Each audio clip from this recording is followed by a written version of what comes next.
My name is Ingrid Halvorsen, and I'm 41 years old. I was standing at the kitchen sink on the Wednesday before Thanksgiving when my phone buzzed against the counter. It was my mother-in-law, Dorothea. She wanted to confirm that Eric and I were still bringing the cranberry sauce. Not the kind from a can, she said. The real kind. The kind her mother used to make. I said we would bring it. I didn't say that I had already made it. That I had been simmering cranberries on the stove since 6 that morning, that the kitchen smelled like orange peel and cloves, that I had written the recipe down in my own hand from a cookbook I found at the Port Hadlock Library 3 years ago, specifically because Dorothea mentioned once, offhandedly, that she missed it. I didn't say any of that. I just said yes. That was how it worked with Dorothea Halvorsen. You confirmed. You delivered. You did not explain. We lived 40 minutes north of her, on a narrow road that wound through second-growth fir and dropped eventually to the water. Our house sat back from the shore, close enough that you could hear the ferry horn on quiet mornings. Eric had grown up in that country. He knew every inlet and channel by name. When we moved back from Portland 7 years ago, he talked about it the way people talk about coming home to something they hadn't realized they missed. I understood that. I had learned to love it too. The smell of low tide. The way fog settled into the tree line in November. The sound the gravel made under tires when you turned into a driveway you recognized. Our son, Matthias, was 8 years old. He had Eric's coloring, pale blonde, almost white at the tips, and my stubbornness, or so Eric said. Matthias had been in 2nd grade since September. He liked marine biology books, mispronounced half the Latin names with complete confidence, and had recently decided that harbor seals were, in his words, misunderstood. He brought this up at dinner sometimes. The seals. Their misunderstood nature. He brought it up with the same seriousness that other children reserved for soccer scores. I loved him in the way that makes it hard to breathe sometimes. Dorothea had never fully accepted him. She had not said this outright. She was too careful for that. But it was there in the small, consistent ways she arranged things. The way family photos were organized in her hallway. Eric at every age, his sister Brit at every age, and then a gap where the more recent years should have been. The way she spoke about Matthias to other people, always with a half-second pause before his name, as if she were recalling a word in a language she didn't quite speak. The way she referred to Eric's first wife, Camille, in the present tense even now, 8 years after the divorce. Camille had not had children. Dorothea seemed to consider this a kind of loyalty. Matthias was not Camille's child. He was mine from a relationship before Eric. His biological father had left before Matthias turned 1. Eric had adopted him legally when Matthias was 4. We had done everything correctly, quietly, without asking Dorothea's opinion.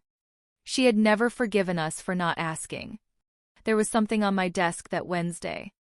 A standard business envelope, white, sitting at the corner of the desk in the room I used as an office. It had been there for 11 days.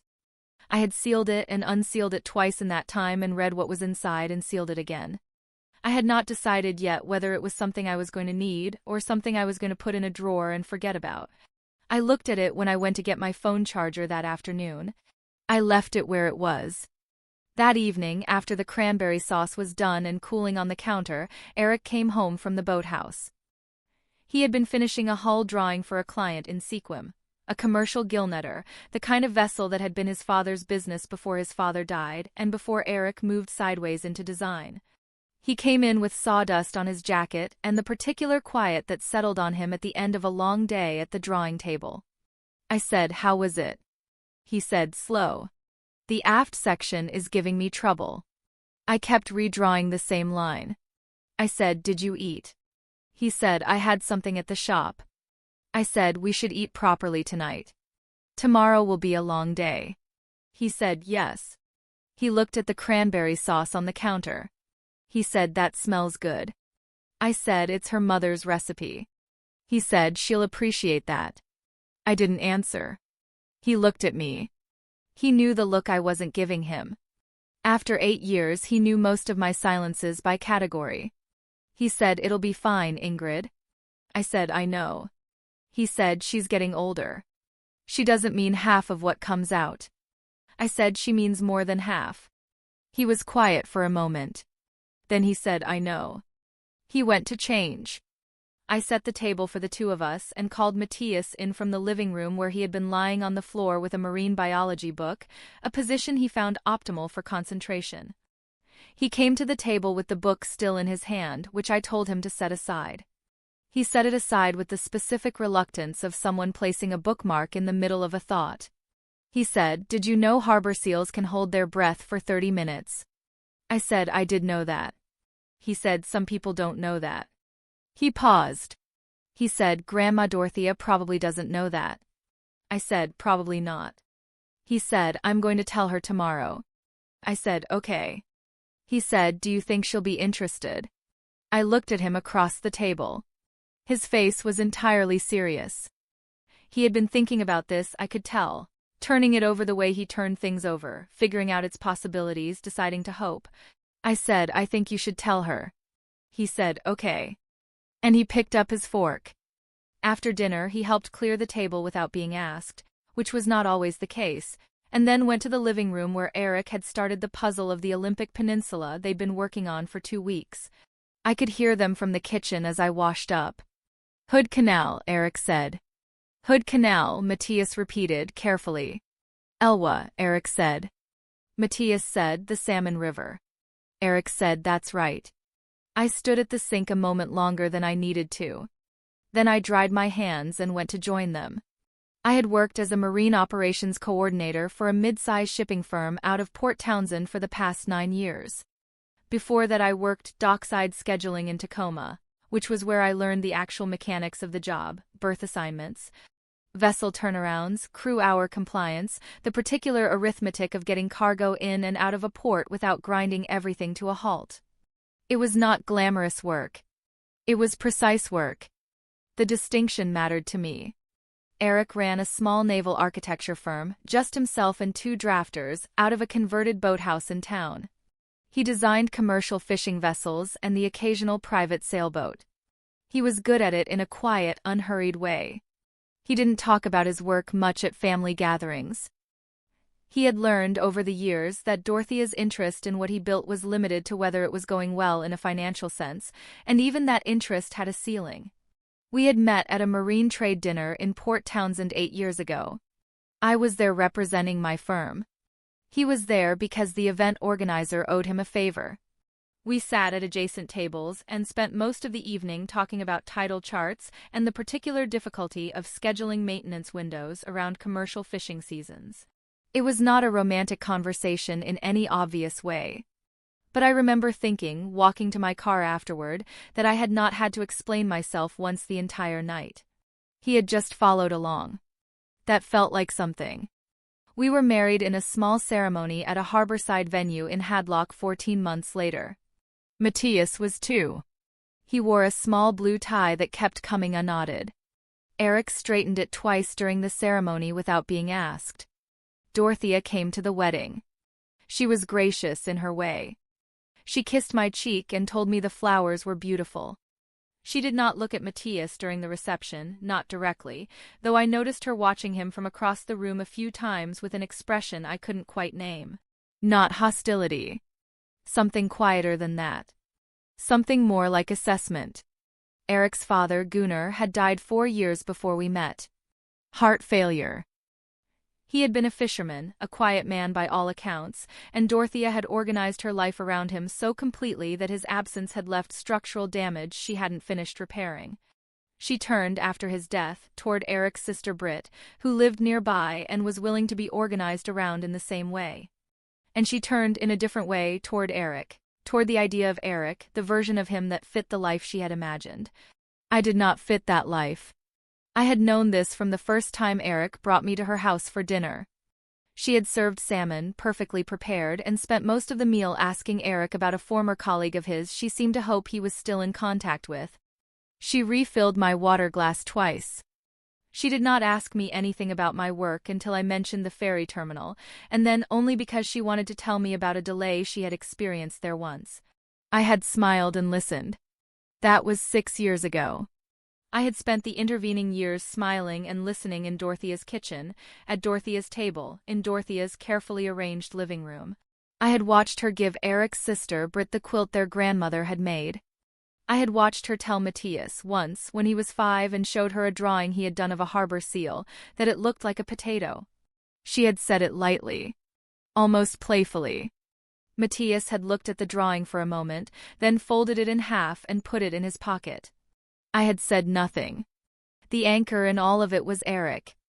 Not because he was blind to his mother, he wasn't, entirely. But he had been managing her disappointments his whole life, and the management had become so habitual that he sometimes couldn't see where the management ended and the enabling began. We had talked about it. More than once. He always listened. He always agreed in principle.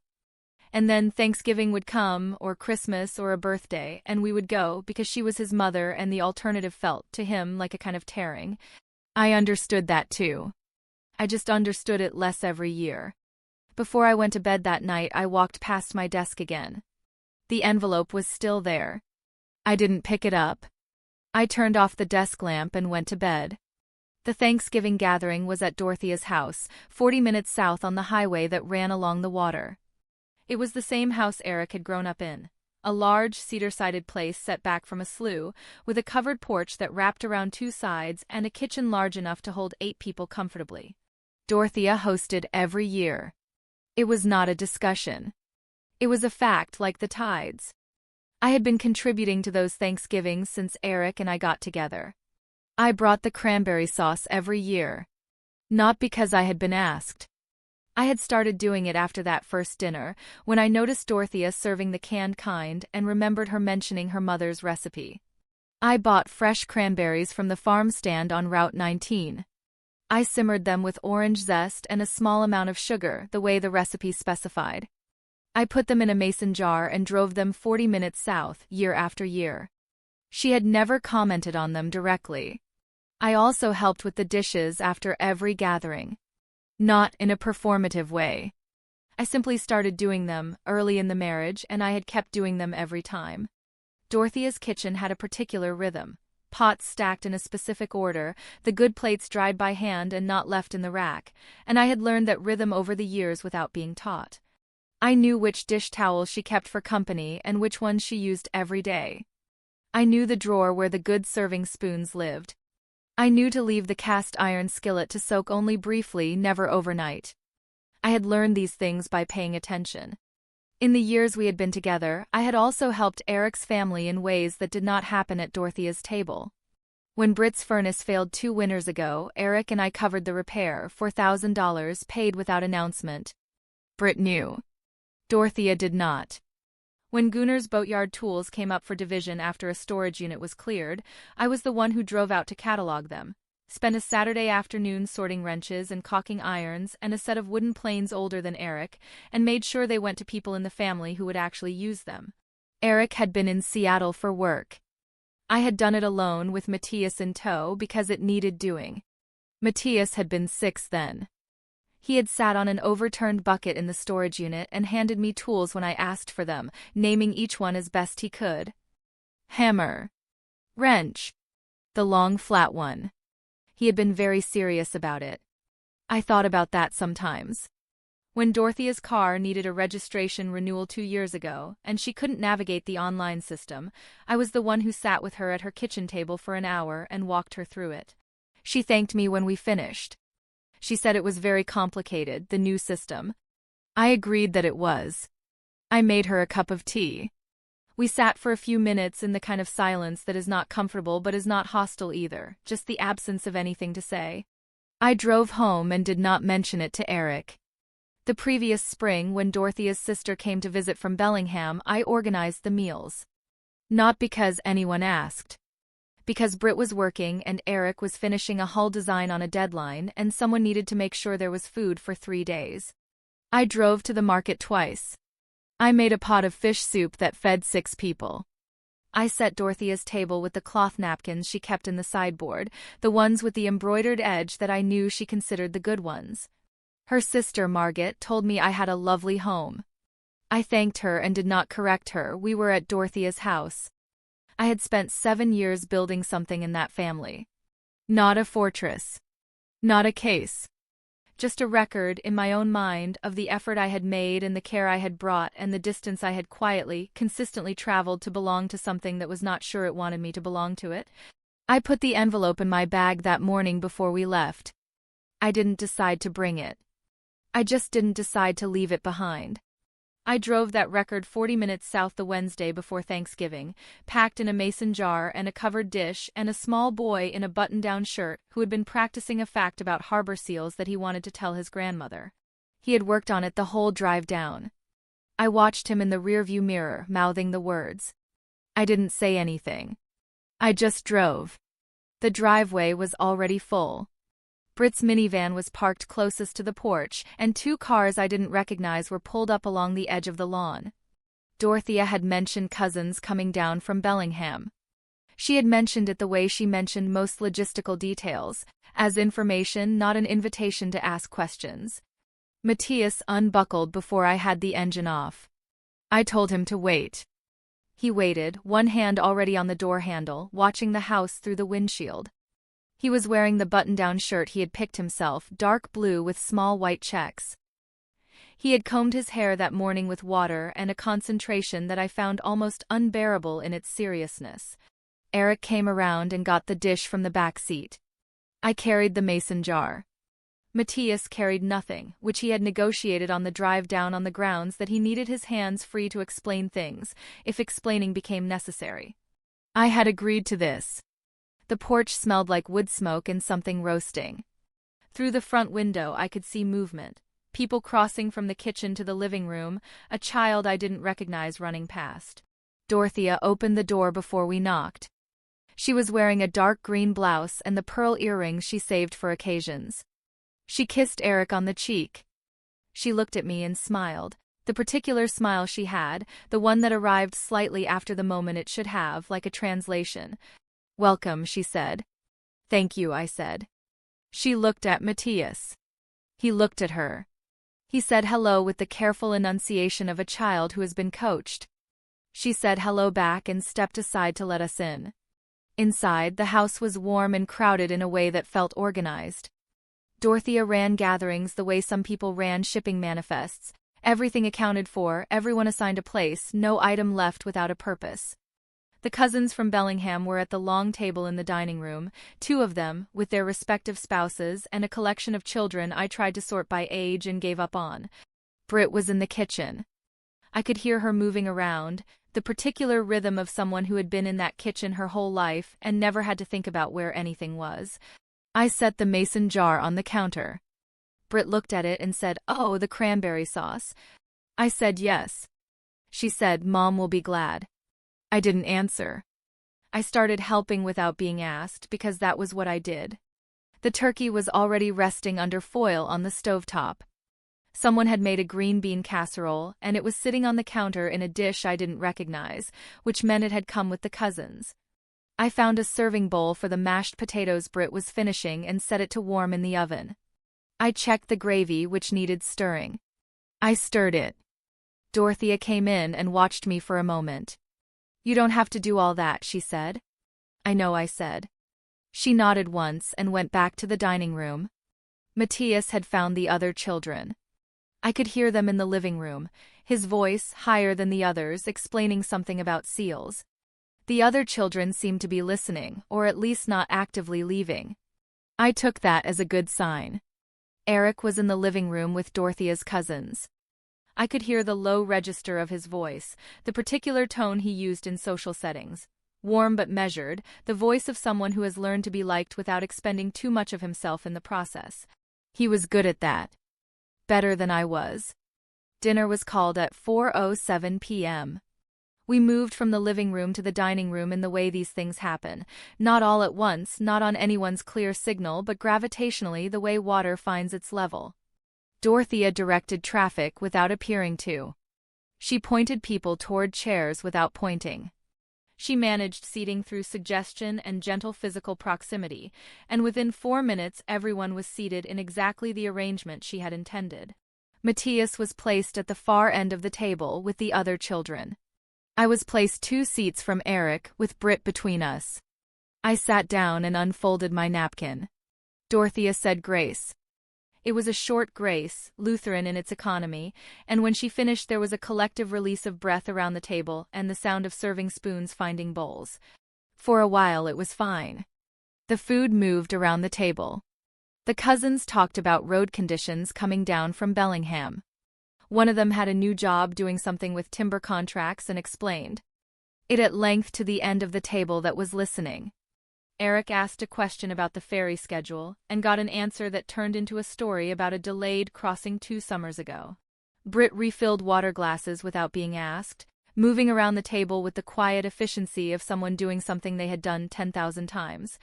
Matthias ate his turkey and green beans.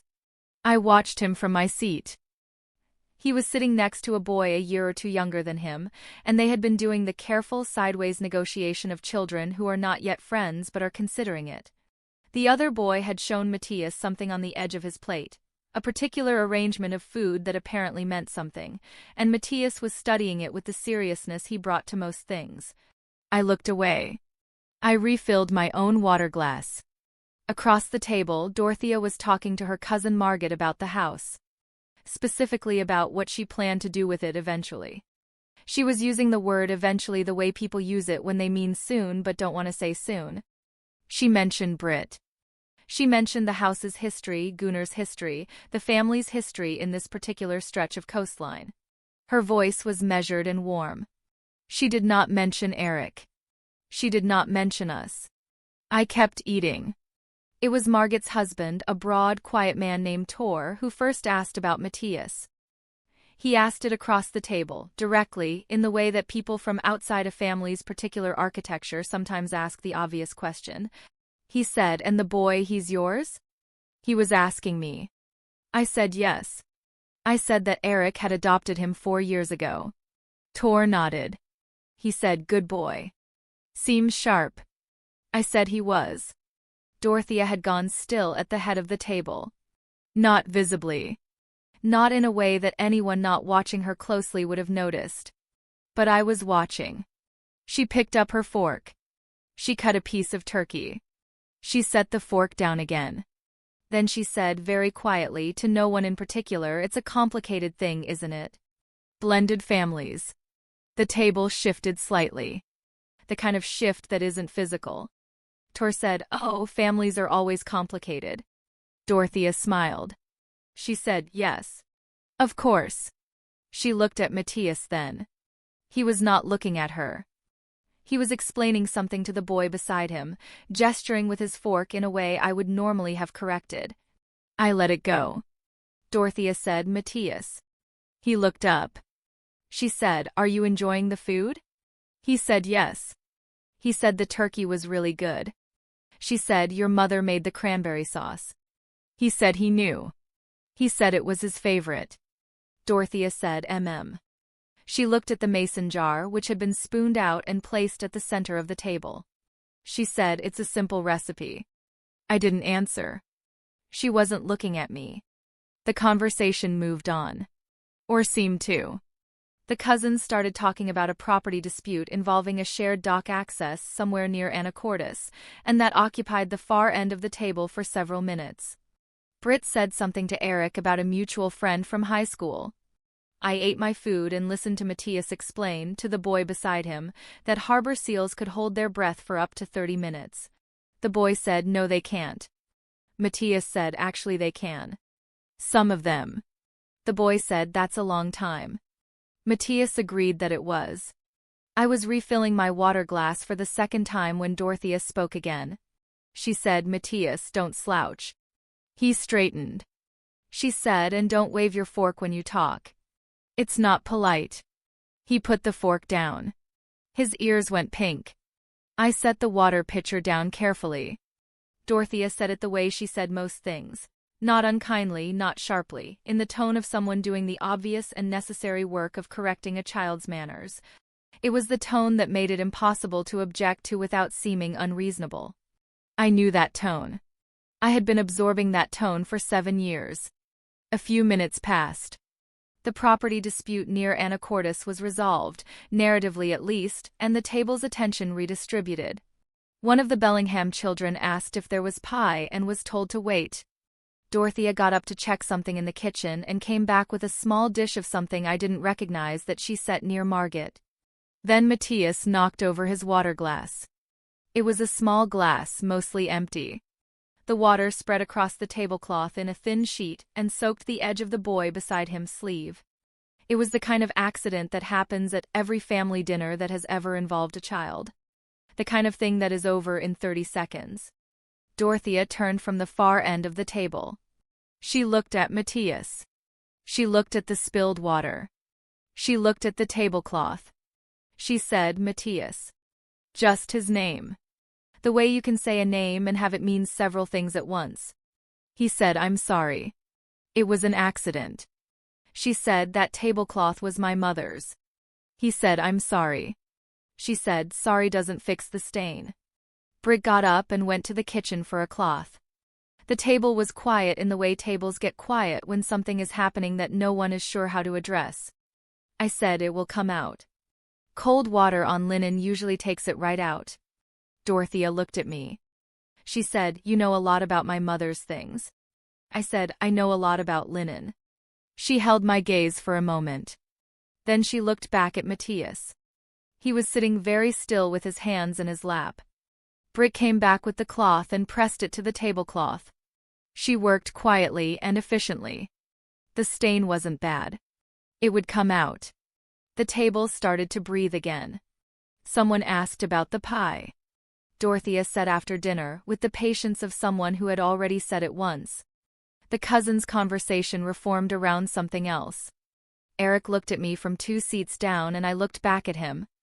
His expression was the particular expression he wore when he was monitoring something and hoping it would stop requiring monitoring. I looked away first. Dessert came eventually. Britt had made a cardamom cake that Dorothea described to Margot as an old family recipe. I had helped Britt test that recipe the previous January at Britt's kitchen table when she was trying to remember the proportions and had called me because I was, she said, better at that kind of thing. I had spent 2 hours with her working through it, measuring and adjusting and tasting until it was right. I said nothing about this. The pie was pumpkin from the cousins and it was served in generous pieces. Matthias had a piece of each. He ate both with the focused attention he brought to things he considered worthwhile. The table relaxed into the specific ease of the end of a meal. People leaned back. Conversations got slower and less pointed. The children's table at the far end developed its own subcurrent of noise that the adults had stopped tracking. It was 5:52 p.m. when it happened. The children had been excused to the living room while the adults finished. Matthias went with them. I could hear them from the dining room, running feet, then quiet, then a sudden burst of laughter. Then a crash. Not a large crash. The sound of something light hitting the floor, a picture frame maybe, or a small decorative object. The kind of crash that in most houses would produce a general inquiry and a reassurance. Dorothea stood up. She walked to the living room doorway. I followed, 2 steps behind because I was already on my feet. In the living room, one of the Bellingham children, a girl maybe 6, was standing in the middle of the room holding a small ceramic lighthouse that had come off a shelf. She was looking at it with the specific expression of a child who is not yet sure if they are in trouble. It appeared unbroken. Matthias was standing beside her. Dorothea looked at the lighthouse. She looked at the girl. She looked at Matthias. She said, "What happened?" The girl said, "I was just looking at it." Dorothea said, "You took it off the shelf." The girl said, "I didn't mean to drop it." Dorothea looked at Matthias again. The look was longer than it needed to be. He had not been holding the lighthouse. He had not been near the shelf. He had been standing beside the girl after the fact, and I thought probably he had been the one to pick it up. She said, "Matthias, I've told you before about touching things in this house." He said, "I didn't touch it." She said, "Don't argue with me." He said, "I'm not arguing. I didn't touch it." She said, "Your voice." He said, "I'm telling you what happened." She looked at him for a long moment. Then she said, "You don't belong in this room without supervision. You know that." The room was very quiet. Matthias said, "What?" She said, "You heard me." His chin came up. I knew that movement. I had seen it his whole life, that particular way he had of receiving something that didn't fit and trying to make it fit anyway. He said, I live here sometimes. She said, this is not your house. He said, I know it's not my house. She said, then act like a guest. He said, I am acting like a guest. She said, guests don't argue. I had been standing in the doorway. I stepped into the room. I said, Dorothea. She turned to look at me. I said, he didn't touch the lighthouse. I watched him from the hall. She said, you weren't in the hall. I said, I was. I stepped in when I heard the crash. She said, then you saw him encouraging the other children to handle things they shouldn't. I said, that's not what I saw. She said, Ingrid. Her voice was very level. She said, I know you mean well. But this is my home. And there are ways things are done here that your son hasn't learned yet. The word yet landed and sat there. I said, his name is Matthias. She said, I know his name. I said, then use it. She looked at me for a moment. Then she said, I think you're making this into something it isn't. I said, what is it, then? She said, it's a correction.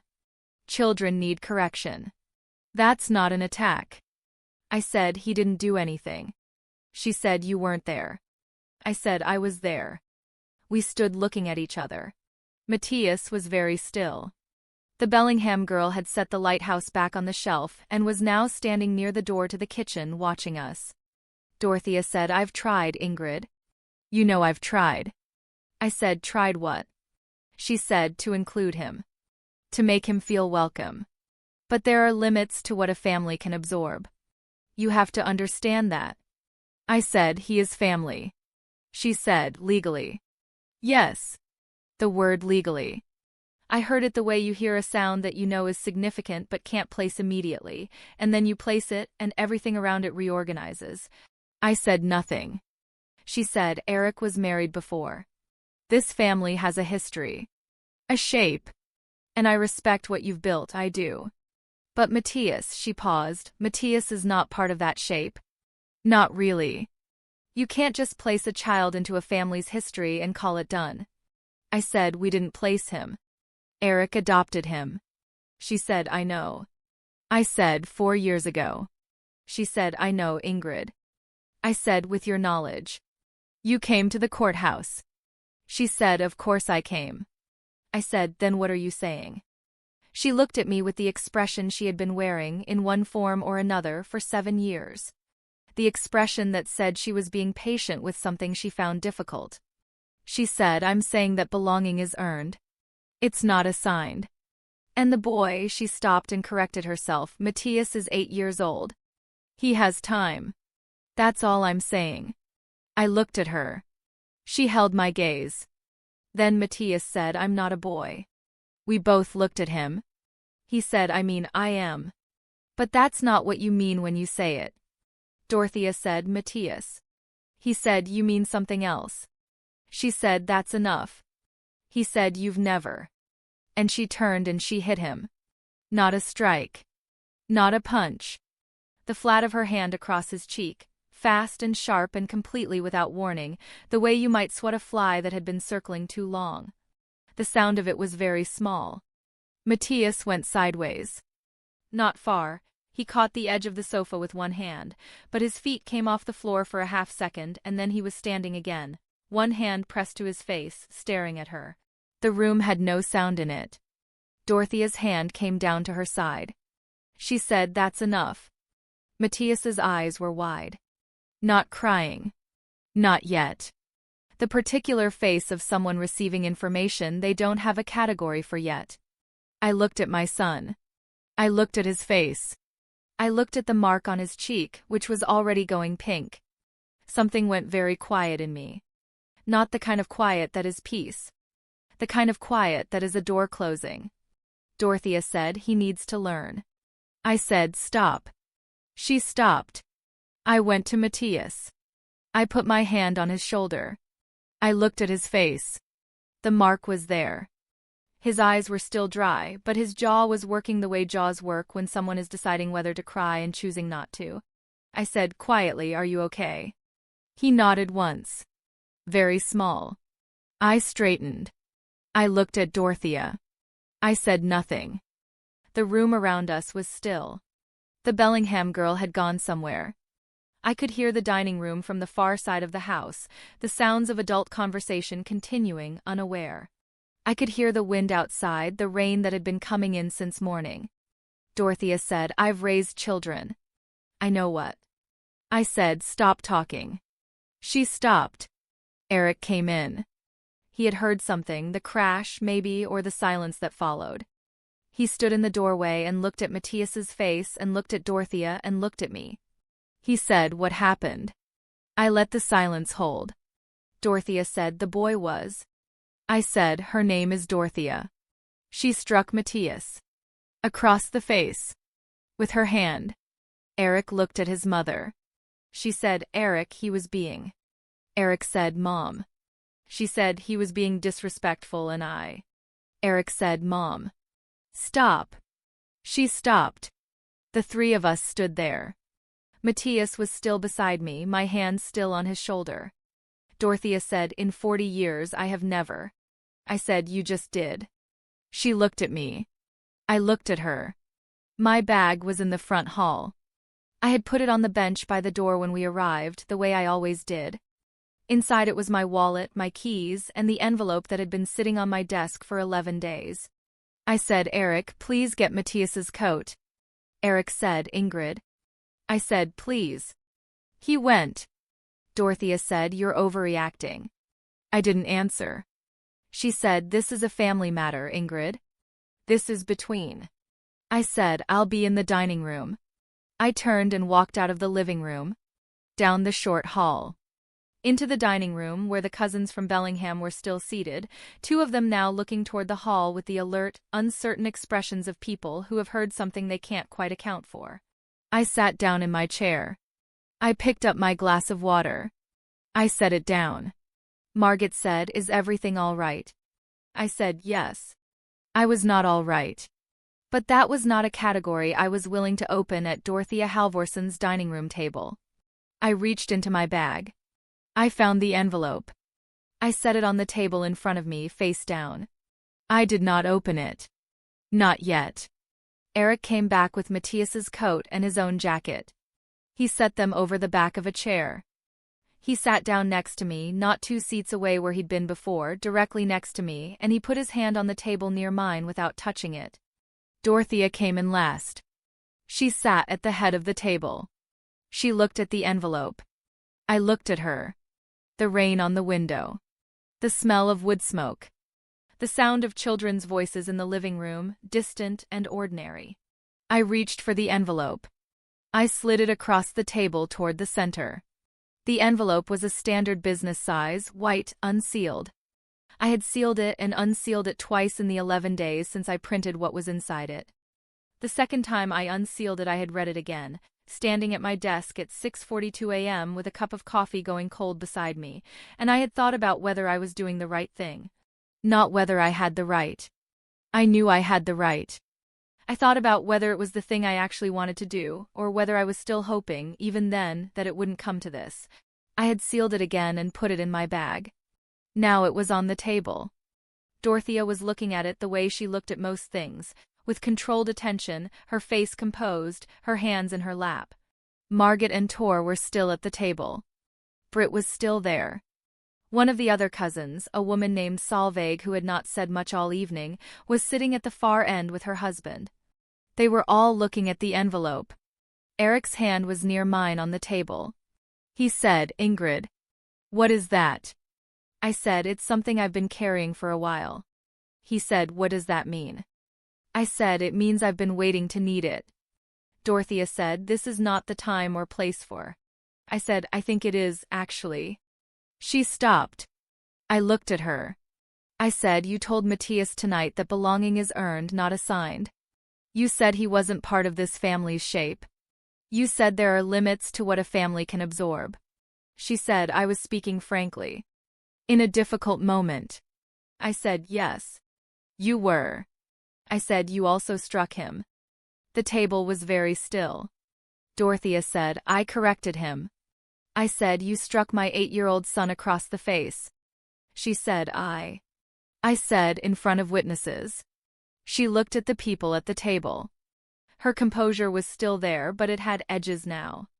She said, Ingrid, I understand you're upset. I said, I'm not upset. I wasn't. That was the thing. I had moved past upset somewhere in the living room, standing with my hand on Matthias's shoulder, looking at the mark on his cheek. What I was now was very clear. The way cold water is clear. The way a title chart is clear. I reached forward and I opened the envelope. I took out the papers inside. There were 4 pages. I unfolded them and laid them flat on the table in front of me. I turned them so they faced Dorothea. I said, in 2019, when Eric and I were first married, we restructured the operating agreement for his firm. You may remember that. Eric came to you for a short-term loan to cover a cash flow gap during the restructuring. $40,000. You agreed. She said, of course I remember. I said, what you may not remember or may not have realized is that the loan came with paperwork. Eric had it drawn up. It was a formal promissory note. It included repayment terms and a clause about interest accrual if the note went unpaid past a certain date. She looked at the papers on the table. She said, we never enforced any of that. I said, no. You didn't. Eric paid you back. He paid you back in full 22 months later, in 2 installments. I have the transfer records. She said, then what is this about?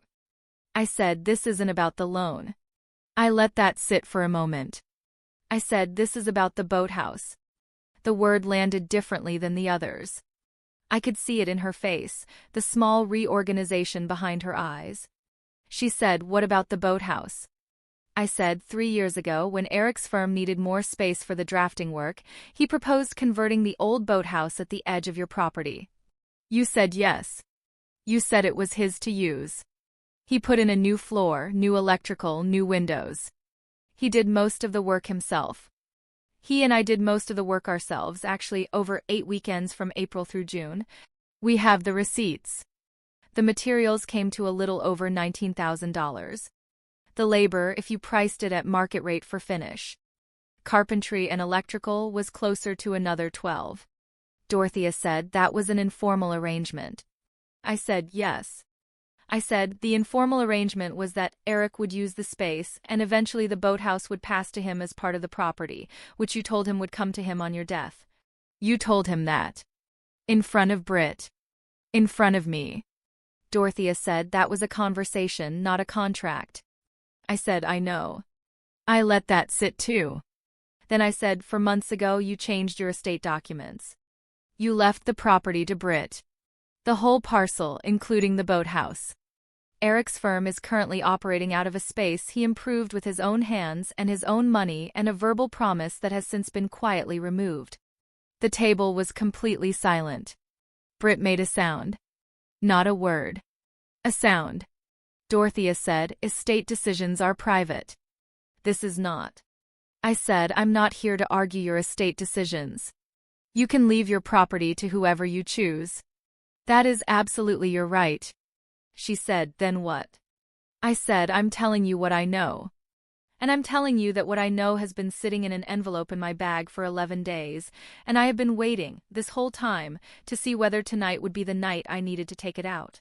She said, you came here to threaten me. I said, no. I said, I came here with cranberry sauce and a child in a button-down shirt who practiced a fact about harbor seals the whole drive down because he wanted to tell you something that interested him. That's what I came here with. She said nothing. I said, but then you told my son that belonging is earned. That there are limits to what a family can absorb. That he is not part of this family's shape. I looked at her steadily. I said, I want you to understand something. She said, Ingrid. I said, you told him belonging is earned. She went quiet. I said, Eric has been earning his place in this family his entire life. He rebuilt that boathouse with his hands. He has shown up for every Thanksgiving, every Christmas, every family obligation you have ever set. He has managed your disappointment in him, in the choices he made, in the woman he married, in the family he built, with more patience than most people have in them. And he has done it quietly without complaint because you are his mother. I said, I have been earning my place too. For 7 years. Cranberry sauce and dish towels and a registration renewal at your kitchen table and a Saturday afternoon in a storage unit cataloging your dead husband's tools so they would go to the right people. I did those things because they were the right things to do. Not because I was trying to prove something. I said, and my son has been trying to earn his place since he was 4 years old, since before he knew that was what he was doing. He has been trying to become acceptable to you since before he had the words for what you were withholding. Dorothea's face had changed. The composure was still there, technically, but it had gone thin, the way ice goes thin before it gives. She said, I have never been anything but welcoming. I said, you told him he wasn't real family. Those were your words. Not mine. Yours. She stopped. I said, you told him to get out. She stopped again. I said, and then you hit him. The room was very quiet. I said, belonging is earned. That's what you said. I let the words sit there between us. Then I said, I think Eric has earned it. I think I have earned it. And I think Matthias, who is 8 years old and brought you a fact about harbor seals because he wanted to make you smile, has earned more than you will ever give him credit for. She said, Ingrid, I think you need to calm down. I said, I am calm. I was. My hands were flat on the table. My voice had not risen. I had not moved toward her. I was sitting in my chair at her dining room table with my hands flat, and my voice even and the papers in front of me, and I was completely calm. She looked at the papers. She said, what do you want? I said, I want you to know what I know. She said, and what will you do with it? I said, that depends on you. She said, that sounds like a threat. I said, it's an answer. She looked at Eric. He looked back at her. He had been very still since I started talking. His hand was no longer near mine on the table. He had put it in his lap. I could not tell, in that moment, exactly where he was in all of it, and I did not have space to find out right then. Dorothea said, Eric. Say something. He said, I didn't know about the estate change, Mom. She said, it's my estate. He said, I know. She said, I have the right to. He said, I know you do. I'm not arguing that. He said, I'm saying I didn't know. She said, Britt knew. Britt said, Mom. Dorothea said, it was a practical decision. Britt is here. Britt can manage the property. You're. Eric said, I'm what? She stopped. He said, I'm what, Mom?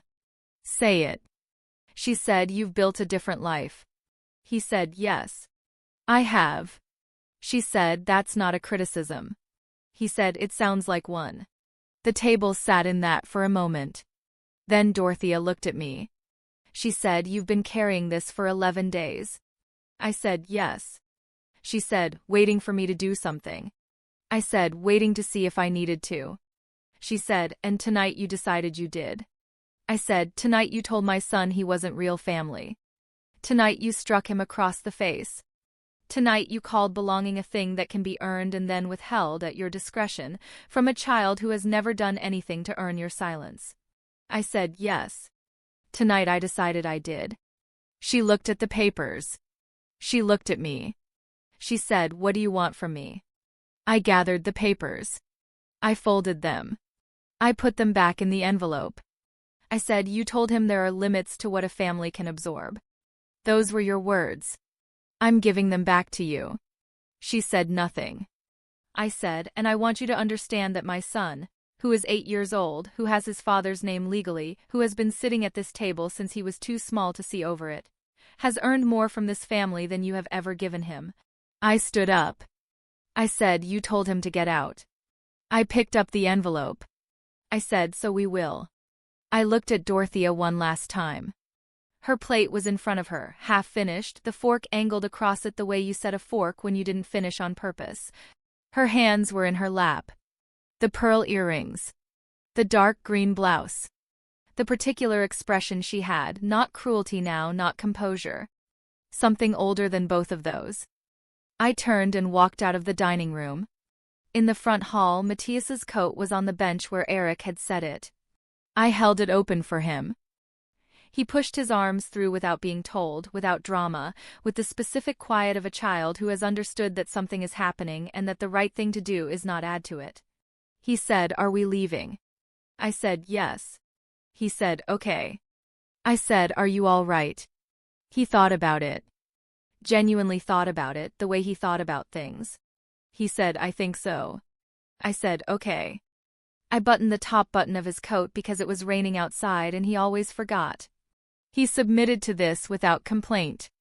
Eric came out of the dining room behind us. He had his jacket. He had his keys. His face was the face of someone who has just watched something he has been half expecting for years finally arrive, and who is not sure whether the feeling settling into his chest is closer to grief or relief, or whether those turn out to be the same thing. He said, "Ingrid." I looked at him. He said, "I didn't know about the boathouse." I said, "I know." He said, "I need you to know that." I said, "I know, Eric." He stood there a moment. Then he nodded. He reached past me and opened the front door. Outside, the rain was steady and quiet. The driveway lights were on. The cars were dark shapes in the wet. The air smelled like fir needles and the particular salt of the incoming tide. Matthias stepped off the porch first. He tilted his head back and let the rain fall on his face for a second. Then he looked at me and said, "The harbor seals probably like this weather." I said, "Probably." He said, "They're adapted for cold water." I said, "They are." He walked to the car. We drove north in the dark, the three of us, the rain on the windshield steady enough that Eric had the wipers going at full speed. Matthias fell asleep before we cleared Dorothea's road, his head tipped against the window, his breath going long and slow almost immediately, the way children sleep when they have spent everything they had. Eric drove. I sat in the passenger seat with my hands in my lap. After a while he said, "How long have you known about the estate?" I said, 4 months. He said, "How did you find out?" I said, "I asked." After Britt mentioned something in passing last summer that didn't add up. I asked the right people the right questions and eventually I had an answer. He said, "And you waited." I said, "I didn't want to use it. I wanted it not to matter." He said, "But you kept it." I said, "Yes." He was quiet for a few miles. The road ran along the water and then turned inland through the trees. The headlights caught the reflective markers on the curve. He said, "She's not going to change." I said, "I know." He said, "This doesn't fix that." I said, "I know." He said, "So what does it do?" I thought about it. I said, "It says what's true." Out loud. In front of witnesses. That's all. He was quiet again. Then he said, "I'm sorry. About tonight. About all of it." I said, "I know you are."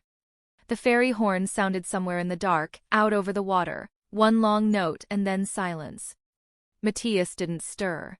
We got home at 8:31 p.m. Eric carried Matthias in from the car.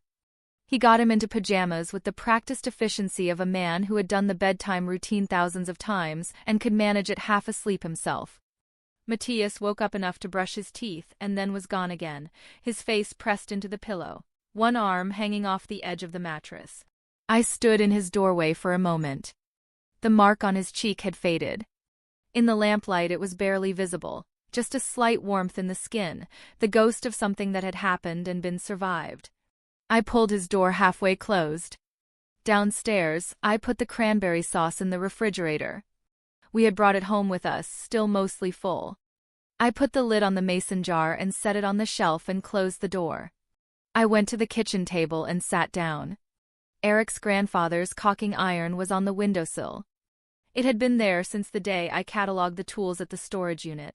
Matthias had carried it back to the car, serious and careful, and I had set it on the windowsill when we got home and it had stayed there. Eric's grandfather had used it to seal hull planks. It was a simple tool. A thick blade and a weighted handle, worn smooth on one side from years of being held the same way. I picked it up. It was heavier than it looked. It always was. I held it for a moment. The weight of it. The worn wood of the handle.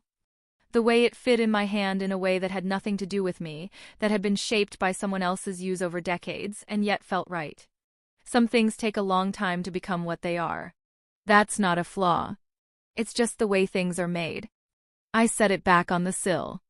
Eric came downstairs. He sat across from me. We sat together at the kitchen table without talking for a while, the rain still coming down outside, the house quiet around us. After a while he said he practiced the seal fact the whole drive down. Did you see that? I said I saw. He said he was really hoping she'd be interested. I said I know. We sat with that. There's not a tidy way to end a night like that one. There's no line that wraps it. There's just the kitchen table and the rain and your husband across from you and your son asleep upstairs and the particular silence of a family that has just come through something and doesn't yet know exactly what the other side looks like. But I knew what I had said. And I knew what it had cost me to say it. And I knew that Matthias had walked to the car in the rain and looked up at the sky, and that felt like something I would be carrying for a long time. If this story stayed with you, I'd be glad if you shared it.